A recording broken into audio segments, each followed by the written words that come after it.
Today I want to tell you the story of three criminals who made the worst mistake of their lives. Mauricio, El Flaco, and Hernan decided to break into the home of Hermilda Gaviria, having no idea that she was Pablo Escobar's mother. What happened next spread fear throughout Medellín and made it clear that there are lines that should never be crossed. If this story moves you as much as it did us, we invite you to help us reach 200 likes so we can keep sharing these true chronicles of Colombia in the 1980s. The heavy atmosphere of Medellín seemed charged with a tension that wrapped the city like an invisible shadow. It was March of 1989, and the cobblestone streets of the El Poblado neighborhood whispered stories that only the ancient walls of the colonial houses could tell. In one of those homes, white facade, green-painted wooden windows, lived Hermilda Gaviria. She was 68 years old, and her firm expression and work-worn hands were proof of a life devoted entirely to teaching in rural schools. Hermilda was no ordinary woman. She was the mother of Pablo Emilio Escobar Gaviria, the man who had put Colombia on the map of international drug trafficking. But to her, Pablo was still her son, the restless boy from Envigado who used to come home with muddy shoes and a smile capable of softening any scolding. That morning of March 15th began with cool air drifting down from the mountains. As she had done for over 4 decades, Hermilda rose before dawn to prepare coffee. Her soft steps on the tiled floor signaled her routine. Soon, the aroma of Colombian coffee would fill the kitchen. What she didn't know was that this would be the last morning in a long time that she would feel at peace. At 6:30 a.m., while watering the orchids in her backyard, 3 men were watching from a Renault 11 parked on the opposite corner. The trio's ringleader, a thin man in his 30s known as El Flaco Jimenez, smoked nervously while going over the plan he had been preparing for weeks. "This isn't just any robbery," he whispered to his companions Mauricio and Hernan. "This is our big chance." "Do you know who that lady is?" he asked. Mauricio, barely in his 20s, his hands shaking with nerves, shook his head. Hernan, more experienced in these kinds of jobs, kept his eyes fixed on the house. "She's Pablo Escobar's mother," El Flaco said, savoring every word as if it were a secret code to a fortune. "Imagine what she must have stashed in there: cash, jewelry, everything her son's given her." What El Flaco didn't know was that Hermilda lived a modest life, far removed from the luxury that surrounded her son. Her house, though comfortable, was far from opulent. Her most valuable possessions were a rosary inherited from her mother and the wedding ring she kept in memory of the husband she had lost years earlier. The money Pablo sent her regularly was mostly used to help families in the neighborhood and to keep running a small school she had founded long ago. At 7:15, Hermilda went back inside the house to have breakfast, and that was when the 3 men crossed the street. The plan was simple: get in quickly, grab what they could, and get out before anyone got suspicious. El Flaco had been watching the old woman's routine for several weeks. He knew that at that time she was alone, that the maid would arrive an hour later, and that the nearest neighbors were already away at work. The doorbell rang, shattering the morning calm. Hermilda, who had just rinsed her cup, dried her hands on her apron and went to the door. Through the peephole she saw a young man in a delivery uniform. "Good morning, ma'am," El Flaco greeted with a fake smile as she opened the door slightly. "I have a delivery for you from Don Pablo." Hermilda's heart beat a little faster. It wasn't unusual for Pablo to send her gifts unannounced: flowers, books, medicine for her ailments. Trusting, she opened the door completely. In that instant everything changed. The 3 intruders forced their way in, shoving her violently. Hermilda fell onto the sofa, breathless, her eyes wide with fear. "Stay quiet, lady, and don't even think about screaming," El Flaco ordered, pulling out a pistol he had hidden. "We just want the money. Tell us where it is and nothing will happen to you." Hermilda, trying to catch her breath, attempted to stand. Her hands trembled, not only from fear but from the indignation rising in her chest. She had faced life with resilience, raised 7 children in poverty, lost her husband when Pablo was still a teenager, and watched as her son became a man both revered and despised. But she had never imagined that her home would be violated in this way. "There's no money here," she managed to say, her voice weak but firm. "This is the home of a retired teacher, not a wealthy woman." Mauricio, who was rifling through the drawers of an old cabinet, looked at El Flaco uncertainly. "There's nothing here, Flaco. Just old papers and a few photos." "Liar," El Flaco snapped, stepping closer to Hermilda in a threatening tone. "Your son is Pablo Escobar. Don't try to fool me." Hermilda closed her eyes for a moment. The atmosphere grew tenser. She could hear Hernan rummaging through her bedroom, leaving chaos in his wake, smashing photo frames that held memories of an entire lifetime. Pablo helps me live with dignity, she finally said, staring at El Flaco. But I am not Pablo. I am his mother, a woman who dedicated her life to teaching. If you're looking for riches, you've come to the wrong place. Her answer only fueled El Flaco's anger. He had come hoping to find piles of cash, and reality could not have been further from his expectations. Frustrated, he became more violent. Hernan, Mauricio, check everything, he shouted. There has to be something. A safe, hidden money, anything. For the next 20 minutes, the three men tore the house apart in a rage. They smashed vases Hermilda had collected over decades, ripped open cushions searching for hidden cash, emptied shelves full of books she had used during her teaching career. The sound of the destruction mixed with the old woman's stifled sobs. From the sofa, Hermilda watched her home turn into ruins. Her eyes fell on a photograph lying face down on the floor. Pablo, age 15, smiling next to her on his graduation day. For the first time in a long time, she wished her son were there to protect her. I found something. Mauricio shouted from the master bedroom. He had discovered a small wooden box under the bed. Inside were just a few bills, less than 50,000 pesos, and Hermilda's most treasured belongings, her rosary, her wedding ring, and a Virgin of Carmen medal that had belonged to her grandmother. Is this all? Asked El Flaco, incredulous. I already told you, Hermilda replied with a mix of pain and dignity. I'm not rich. I am a teacher. El Flaco had reached the limit of his frustration. He had risked everything for a loot that wasn't worth it. Furious, he snatched the rosary from her hands. At least this must be worth something, he muttered as he stuffed it along with the money and the few pieces of jewelry. When they left behind not only a ransacked home but also a woman broken to the core of her being. Hermilda remained seated among the ruins of her memories, surrounded by the fragments of a life built with effort and love. An hour later, Rosa, her housemaid, arrived, and upon seeing the devastation, she let out a scream that echoed throughout the neighborhood. Soon, neighbors rushed over to help. Dona Hermilda, what happened? Are you all right? Rosa asked, helping her to her feet. I was robbed, was all Hermilda could say, her voice sounding as though it had aged decades in just a few hours. The news spread through Medellín like wildfire in dry brush. By 3 in the afternoon, it had already reached Pablo Escobar's closest men. By 4 o'clock, Pablo himself, who was at a ranch coordinating a shipment, received the call. It was his cousin and right-hand man, Gustavo Gaviria, who handed him the phone. Pablo's expression changed instantly. The blood in his veins froze as he listened. His breathing grew heavy. His hands trembled, not from fear but from a rage he hadn't felt in a very long time. Pablo Escobar had faced off against police, the armed forces, powerful political figures, and even rival cartels. He had given the order to eliminate hundreds of people. He had openly defied both the Colombian government and the United States. He had turned terror into a weapon to pressure his enemies. But targeting his mother was a line he believed could never be crossed. Who was it? He asked, his voice so cold that it sent a shiver down Gustavo's spine. We still don't know, cousin, Gustavo replied, but we already have people investigating. Pablo hung up without another word and remained silent for several minutes. The men around him, well acquainted with his temperament, exchanged uneasy glances. They knew that when Pablo sank into that kind of silence, what came next was usually devastating. That night, while Hermilda tried to get some sleep at her youngest daughter's house, surrounded by relatives who had come to comfort her, Pablo Escobar called an urgent meeting at his hacienda Napoles. Present were the top commanders of the Medellín cartel, veteran hitmen, and the organization's main informants. Everyone received the same order: find those responsible for the attack. No one touches my mother, Pablo said firmly, breaking the tense silence that filled the room. Whoever harms her harms me. And whoever messes with Pablo Escobar ends up dead. That very night, the most efficient criminal intelligence network ever to operate in Colombia was activated. Across every corner of Medellín, hundreds of eyes and ears began searching for any clue that would lead them to the perpetrators.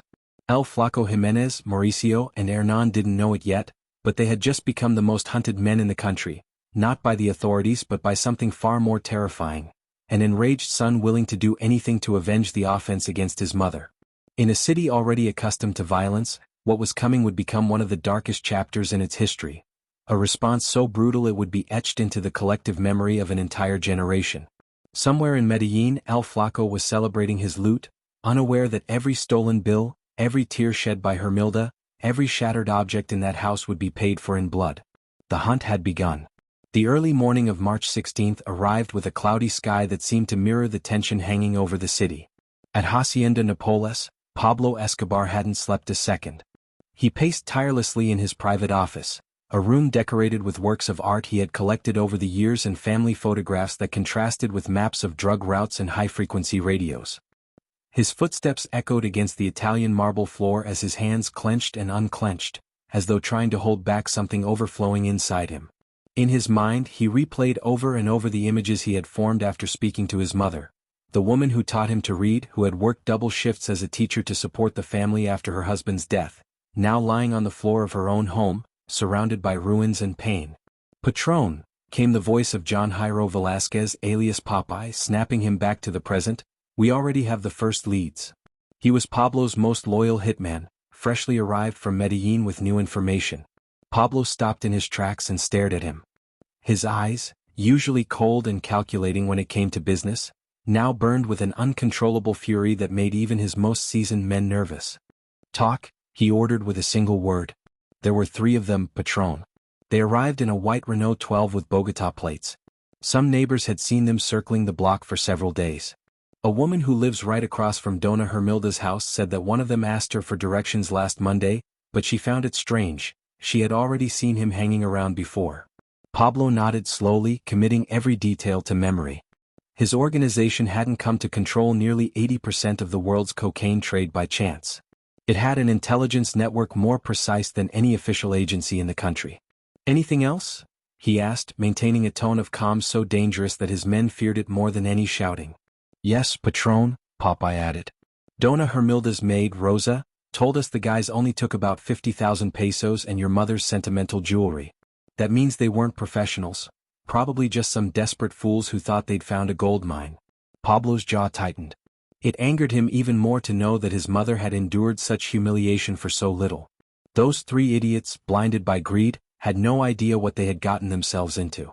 "Check every working-class neighborhood," he ordered, walking toward the window overlooking the artificial lake, where the estate's hippos lazily moved under the sun. "Ask around in shops, bars, street corners. Someone has to know those bastards, and when you find them." He stopped, letting the silence finish the threat for him. Popeye nodded. No explanation was needed. In his 8 years of service to Pablo, he had witnessed many acts of vengeance, but this one would be different. This time it wasn't about business. It was something deeper, something personal, something beyond power and money. "I've already got all the boys moving, Patron. I also contacted our friends in the police. There's a 50 million peso reward for information leading us to them." Pablo turned sharply. "Not 50. 100 million. And spread the word all over Medellín. Whoever helps us find the men who violated my mother will receive a generous reward. But make it clear, anyone who hides them or protects them will share their fate." While the most intense manhunt in the cartel's history was being organized at Napoles, in a modest 2-bedroom apartment in the Aranjuez neighborhood, El Flaco Jimenez woke up with a smile on his face. He had slept deeply for the first time in weeks, relieved to think that his financial problems were finally over. Next to him, on a mattress on the floor, Mauricio tossed and turned restlessly in his sleep. He had spent the night tormented by dreams in which the old woman's panicked expression, the crash of the picture frames hitting the floor, and his own trembling hands rummaging through drawers for non-existent money replayed over and over again. "Flaco," murmured Mauricio, "I've got a bad feeling about what happened yesterday." El Flaco sat up and lit a cigarette. The night before he had already divided the loot, 17,000 pesos for each of them. He had planned to sell the jewelry that same afternoon to a buyer who usually didn't ask too many questions. "A bad feeling about what?" he asked, blowing a puff of smoke toward the mold-stained ceiling. "We did the job clean. We didn't hurt the old lady and no one really saw our faces." "But that was Pablo Escobar's mom, man," insisted Mauricio, sitting on the edge of the mattress. "That's no small thing. A cousin of mine worked at one of his farms and told me stuff. That guy doesn't forgive anyone who messes with his family." El Flaco let out a laugh that was a mix of nervousness and arrogance. "Pablo Escobar won't even find out. To him that was just another robbery in Medellín. Must happen to him all the time." What El Flaco didn't know was that, at that very moment, just 8 blocks from where he sat smoking in peace, 3 trucks filled with cartel hitmen were slowly patrolling the streets of Aranjuez, knocking on doors and showing police sketches made by a professional artist based on witness testimony. Hernan, the third member of the group, had spent the night at his sister's house in Manrique. Unlike his companions, he understood the magnitude of the mistake they had made. He had been in Medellín streets long enough to know that Escobar wasn't just a drug lord, he was the ruler of the city. His power extended to every neighborhood, he had informants on every block, and his reputation for revenge was feared.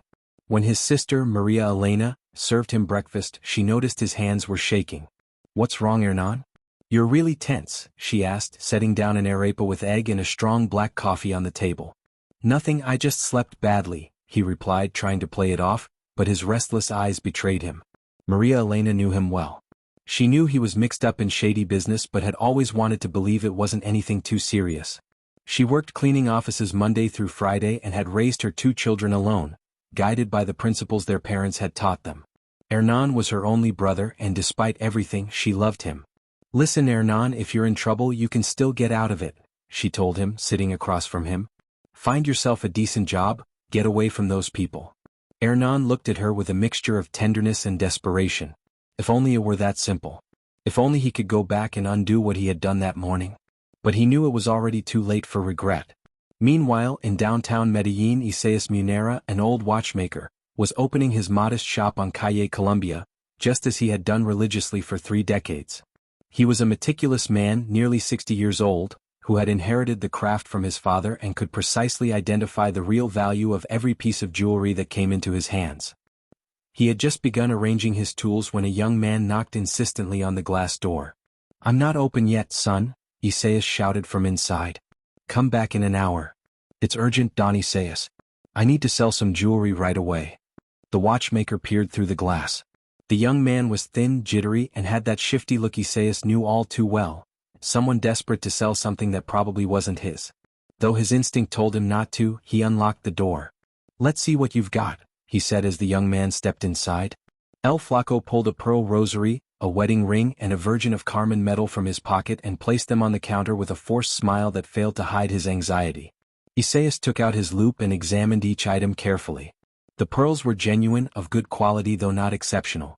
The ring was 18-karat gold, simple but well kept. When he looked at the medal he frowned. On the back was a fine but clear engraving, "For Hermilda. On her first communion. 1933. Isaías' heart began to race. Hermilda wasn't a common name, and a medal with that date.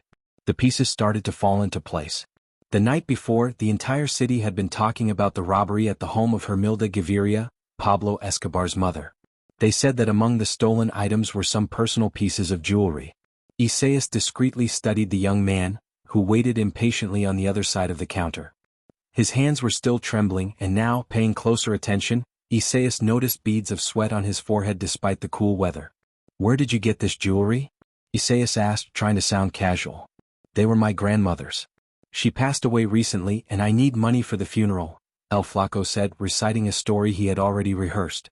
But Isaías didn't believe him for a second. Over the years he had heard many lies and this one was especially clumsy. The engraving confirmed everything.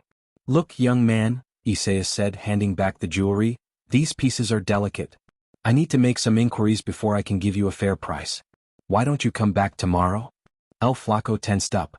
He needed that money that same day to cover a debt he couldn't delay. "No, Don Isaías. I need the cash today." "How much will you give me for everything?"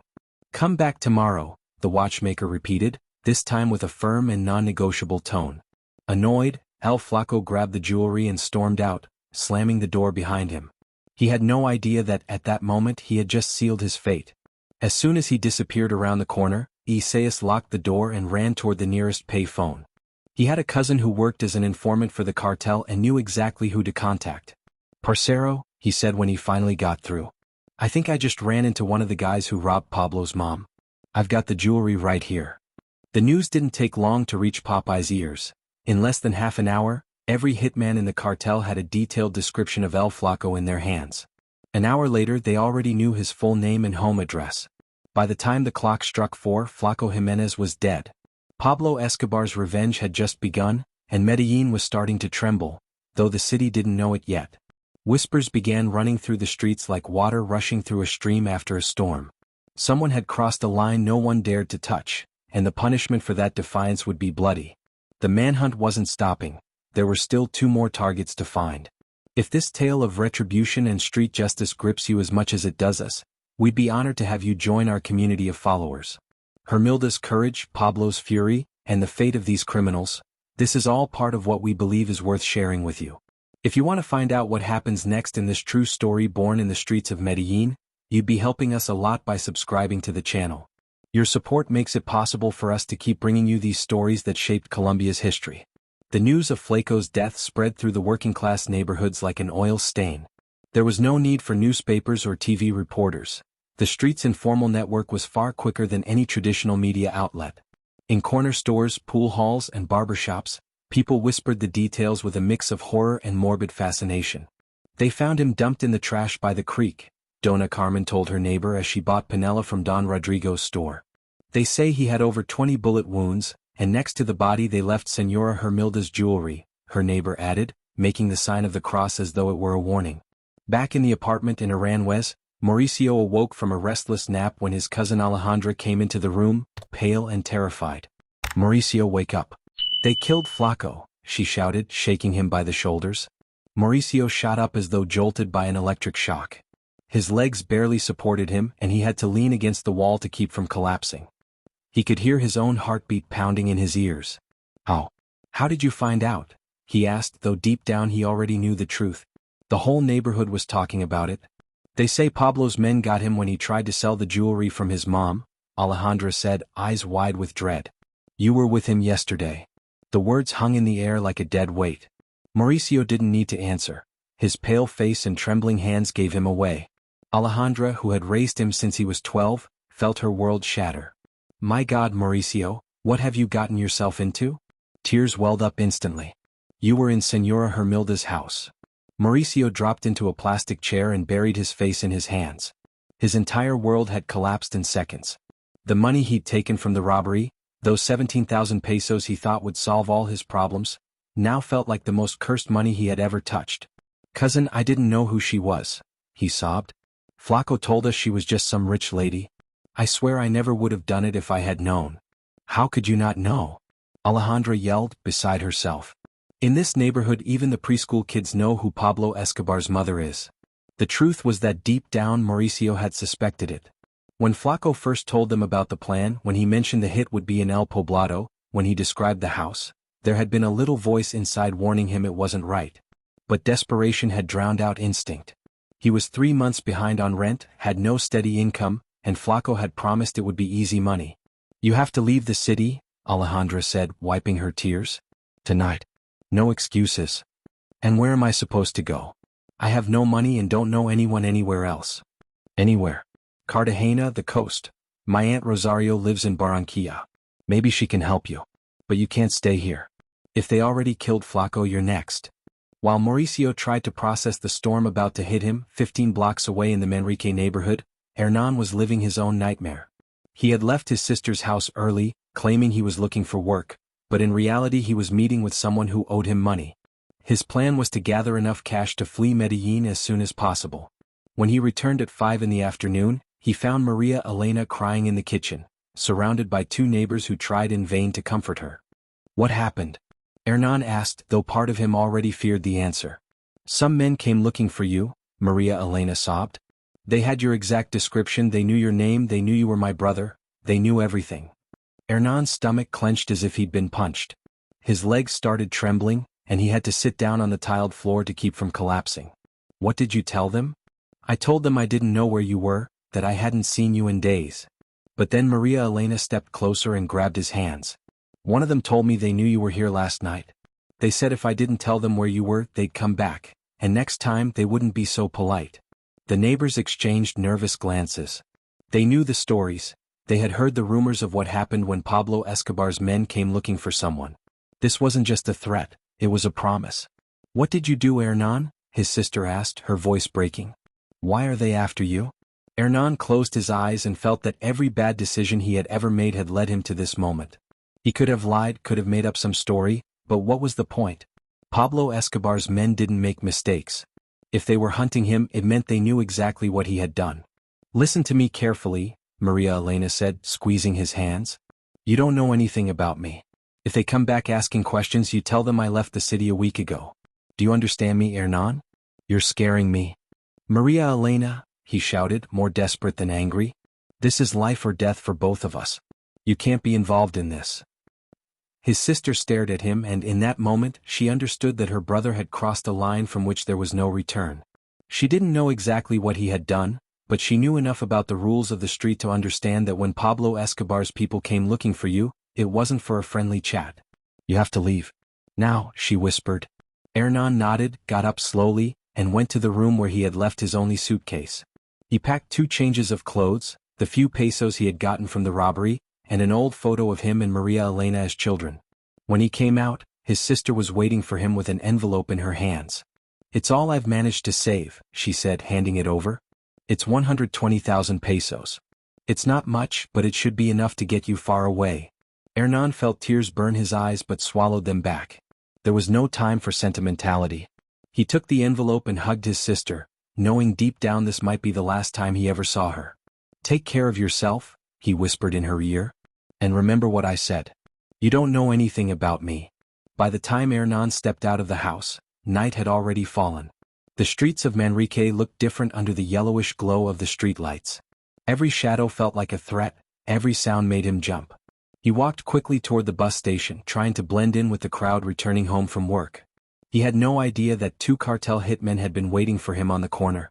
Meanwhile, at Hacienda Napoles, Pablo Escobar was receiving reports from his men with the cold satisfaction of someone watching his orders carried out to the letter. Popeye had just confirmed that they had located the other 2 robbers. The kid Mauricio is in Aranjuez. We've got the place surrounded, but he hasn't left the house yet. The other one, Hernan, is trying to get out of the city. Our guys saw him buying a ticket to Cartagena. Pablo nodded slowly. He poured himself a whiskey and walked to the window that overlooked the lake, where his hippos bathed under the moonlight. The scene was surreal. One of the most dangerous men in the world calmly watching his exotic pets while plotting 2 more murders. Get the one who's trying to leave first, he ordered. He doesn't leave Medellín alive. The kid can wait until tomorrow. Any special instructions, Patron? Special, Pablo replied. For a moment, Popeye caught the same look in Pablo's eyes that he'd seen when Pablo was a boy and someone mocked him in the schoolyard. The look of someone who had decided humiliation had a price, and that price would be paid in full. Make them suffer, he said simply. Let them know why they're dying, and make sure the whole city finds out what happens to those who touch my family. At Medellín's bus terminal, Hernan sat nervously with his suitcase between his legs and the ticket to Cartagena in his hand. The bus was scheduled to leave at 10 p.m. Only 15 minutes to go. Around him, other travelers chatted happily, unaware of the silent drama unfolding nearby. A young couple said goodbye with kisses and promises to call every day. A woman with 2 small children checked for the 3rd time that she had all the necessary documents. A businessman read the newspaper while chain-smoking cigarettes. Hernan envied them, envied their normality, their peace, their ability to think about the future without fearing for their lives. He, on the other hand, couldn't stop watching the terminal entrance, expecting any second to see the men who were after him.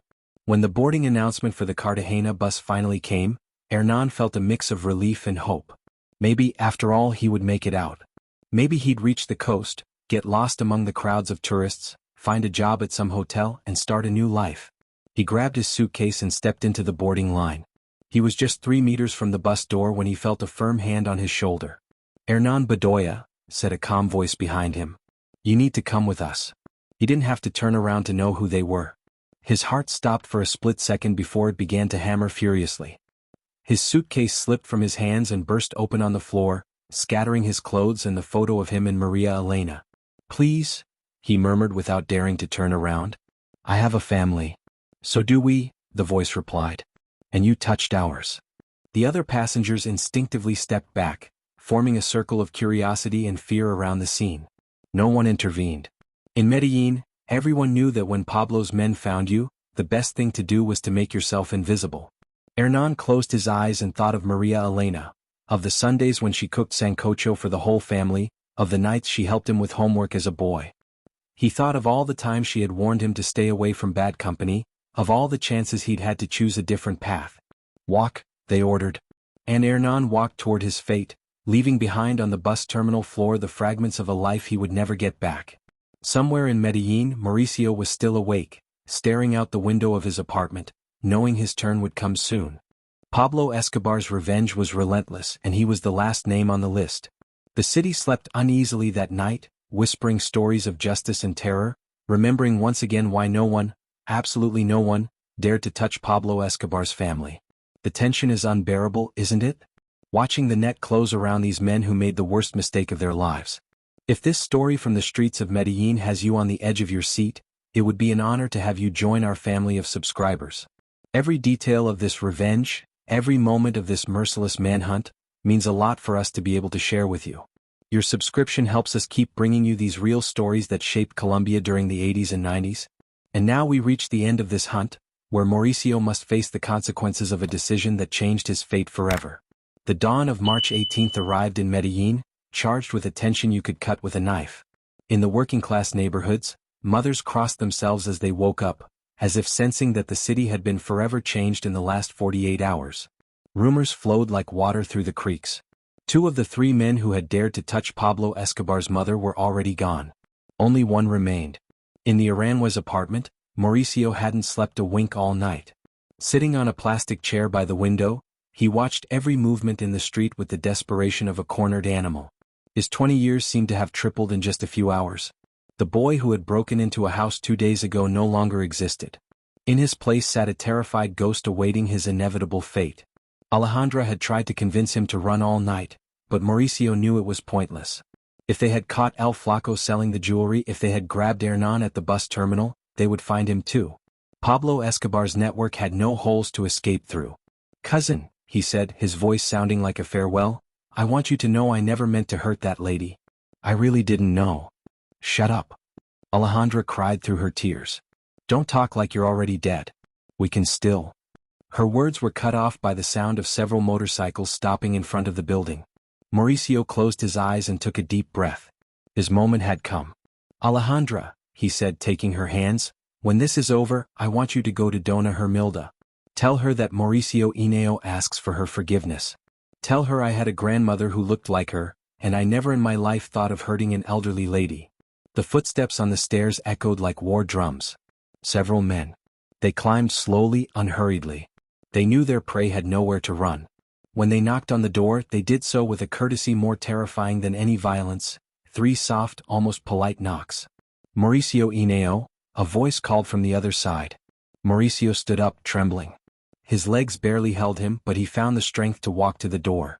Alejandra followed, sobbing uncontrollably. "It's me," he answered, his voice barely a whisper. "We need you to come out, please. We want to talk to you." The word "please" sounded macabre in that context. Mauricio knew it wasn't a request, just a formality before the execution. He opened the door and found himself face to face with 4 men in civilian clothes. They weren't the teenage hitmen one might expect. These were mature men, professionals, with the cold gaze of those who had done this job many times before. "Are you Mauricio Ineo?" asked the one who seemed to be the leader, a man around 40 with a mustache and a white shirt. "Yes, sir." "Were you on March 15th at Dona Hermilda Gaviria's house?" Mauricio could have lied, denied everything, invented an alibi, fought for a few more minutes of life, but he no longer had the strength for lies. "Yes, sir.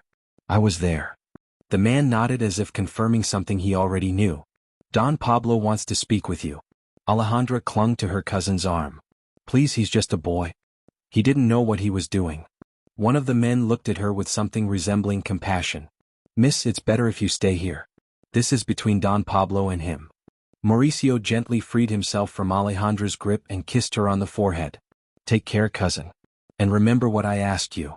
They took him away in a white Toyota truck, driving through Medellín's cobbled streets and up into the mountains surrounding the city. Mauricio stayed silent, looking for the last time at the neighborhoods where he had grown up, the stores where he had bought candy as a child, the corners where he had played soccer with his friends. Hacienda Napola stretched out before him like a private kingdom. Mauricio had heard stories about the place, but seeing it in person surpassed any description. The hippos moved lazily in the artificial lake, oblivious to the human drama unfolding just meters away. Pablo Escobar waited for him in the main hall of the big house, sitting on a brown leather sofa, wearing a white t-shirt and jeans. At first glance, he could have passed for an ordinary father enjoying a quiet Sunday, but his eyes carried all the coldness in the world. "Sit," Pablo said, pointing to a chair in front of him. Mauricio obeyed, his legs shaking. Silence stretched for long minutes. Pablo watched him with the same focus a biologist would give a rare specimen. "How old are you?" he finally asked. 20, sir." 20? Pablo repeated, savoring the word. "When I was 20, I already had my first business, small but mine." "What did you do before you turned to stealing?" "I worked in a textile factory, sir, but they fired me 3 months ago." "And why didn't you find another job instead of breaking into houses?" Mauricio swallowed hard. The question was direct, not openly cruel but heavy with mortal weight. "I couldn't find work, sir. I had debts, the rent was overdue. El Flaco told me it would be easy, just an old lady with a lot of cash hidden away." Pablo leaned forward. "Did you know who that lady was?" Mauricio closed his eyes. The moment of total truth had come. "Yes, sir. Deep down I knew, but I needed the money and thought you'd never find out." For the first time since the conversation began, Pablo smiled. But it was not a kind smile, it was the smile of a predator that has confirmed its prey's guilt. "Listen, kid," Pablo said, leaning back on the sofa again. "I've killed generals, I've killed politicians, I've killed judges, I've planted bombs that killed innocent people. I'm no saint and I know it. But there are lines you don't cross. My family is one of those lines." Mauricio nodded, not daring to speak. "That lady you robbed taught me how to read," Pablo continued. "She raised me after my father died.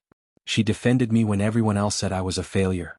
She's the only person in this world who loves me, not for my money, not for my power, but because I'm her son." Pablo's words echoed in the silence of the room. Outside, birds could be heard singing and the hippos splashing in the water. "When they told me what you did," Pablo went on, "when they said you threw her to the ground, that you broke her things, that you stole her mother's rosary, I felt something I hadn't felt in years. I felt what any son must feel when someone hurts his mother." Mauricio began to cry quietly, not out of fear of dying, but from the late understanding of the magnitude of what he had done. He had violated something sacred.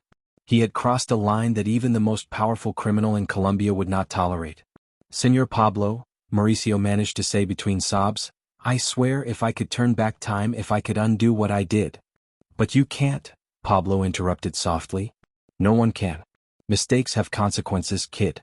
And some mistakes have consequences that last forever." Pablo rose from the sofa and walked toward the window overlooking the lake. For several minutes, he stared at his exotic animals in a silence that grew heavier with each passing second. "Do you have family?" he asked without turning around. "A cousin, sir. She raised me after I was orphaned." "Do you love her?" "She's the person I love most in this world, sir." Pablo nodded slowly. "Then you understand how I feel about my mother." He turned toward Mauricio with an expression that mixed sadness and determination. "I could kill you right here," he said. "I could make it quick, or I could make you suffer the way she suffered. But you know what I'm going to do." Mauricio shook his head, unable to speak. "I'm going to give you an option that neither El Flaco nor Hernan had, just one option." Pablo returned to the sofa and sat across from Mauricio. For the first time in the entire conversation, his eyes showed something that looked like compassion. "You're leaving Colombia tonight, forever. You never set foot on Colombian soil again. You never use the name Mauricio Ineo again. If one day for any reason I hear that you're back in Colombia, that day you die. Understood?" Mauricio couldn't believe what he was hearing. Pablo Escobar was sparing his life. "Yes, sir. Understood. But there are conditions," Pablo continued, his voice hardening again. "Before you leave, you're going to my mother's house. You will apologize to her in person. You will tell her exactly what you just told me, that you had a grandmother who looked like her, that you never meant to hurt her, and you will personally return every peso you stole." "Yes, sir. Everything. And one more thing." Pablo leaned forward, locking eyes with Mauricio. "Wherever you go, whatever you do with your life, I want you to remember every single day what happened here. I want you to tell your children, when you have them, that there are lines you don't cross, that there are sacred things in this world. Do you understand me?" "Yes, sir. I promise." Pablo gestured to 2 of his men. "Take him to my mother first, then straight to the airport. A flight to wherever he wants, but make sure it's far away. And I want confirmation when he's out of the country." When Mauricio stood up to leave, Pablo stopped him with one last word. "Kid."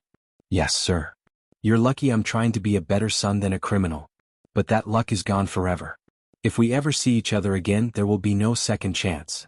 That afternoon, Hermilda Gaviria received the most unexpected visit of her life in her temporary home.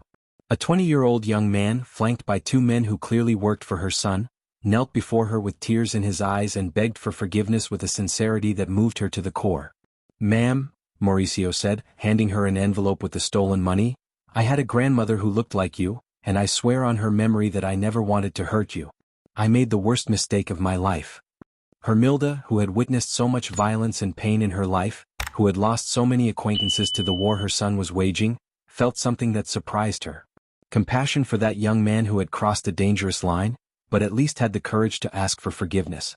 "Son," she said, placing a hand on his head, "we all make mistakes. What matters is learning from them."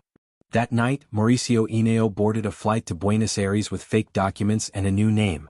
In his pocket, he carried the money Pablo had given him to start over, and in his heart, a lesson that would stay with him for the rest of his life. In Medellín, the story of the assault on Dona Hermilda became an urban legend. It was told on street corners, in bars, in homes, always with the same message: there are things you don't touch, lines you don't cross, prices that must always be paid. Pablo Escobar had sent a crystal-clear message to the entire city. His family was sacred ground. Whoever dared violate it would pay the highest price. 2 men had paid with their lives. A third had paid with eternal exile. And in her home, surrounded by the love of her children and grandchildren, Hermilda Gaviria remained what she had always been: a teacher who believed in redemption, a mother who protected her family, and a woman who had learned that in her son's world, love and revenge were 2 sides of the same coin. The revenge was over. Justice, according to Pablo Escobar, had been served. And Medellín remained the city where laying a hand on the Patron's family meant signing your own death sentence. This story leaves us with questions that go far beyond the events themselves. Did Escobar act as any son would have, or did he cross the line into barbarity? If someone had hurt your mother like that, how far would you go for revenge? Was Mauricio truly fortunate, or did Pablo simply calculate that a terrified exile would send a stronger message than another corpse? What you just heard is not just the chronicle of vengeance, it is the portrait of a Colombia where the rules were written by the powerful in blood and fear. If these real stories from the most complex country in Latin America give you that mix of fascination and horror you're feeling right now, we need you to be part of our community. Every subscription allows us to keep investigating and narrating these episodes that shaped our history. Do you think you know everything about Colombia's darkest years? Do you dare to discover just how far Pablo Escobar's power really went? Subscribe now and join us on this journey into the most hidden secrets of the Colombian cartels, because the story you just heard is only the beginning.